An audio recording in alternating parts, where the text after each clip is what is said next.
теперь таки непосредственно о спорте. Главный тренер сборной России Дик Адвокат назвал итоговый список из 23 игроков, которые поедут на чемпионат Европы. Среди них 7 специалистов питерского «Зенита». Полный состав таков: в вратаре Игорь Кенфеев, ЦСКА, Вячеслав Мурафеевич, «Зенит» и Антон Шунин, «Динамо Москва».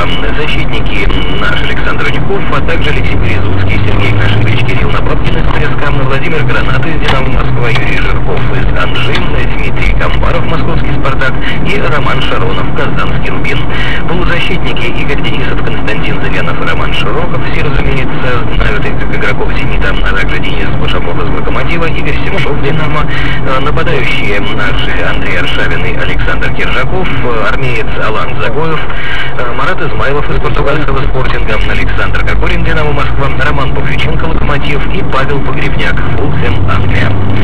Еще в футболе. Барселона выиграла Кубок Испании, обыграв в финале соревнования «Атлетик» из Бильбао. На встрече, прошедшая в Мадриде минувшим вечером, завершилась со счетом 3-0 в пользу каталонцев. Барселона открыла счет уже на 3-й минуте матча после точного удара Педро Родригеса. На 20-й минуте Лионель Месси упрочил преимущество каталонской команды, а на 25-й Родригес оформил дубль, установив окончательный счет встречи.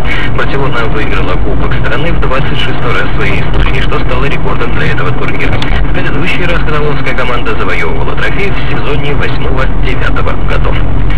О валюте. Курс доллара по Центробанку России на выходные 31 рубль 76 копеек. Курс евро 39 рублей 84 копейки. И коротко о погоде. В Петербурге, в нашем городе, сейчас температура воздуха 15 градусов.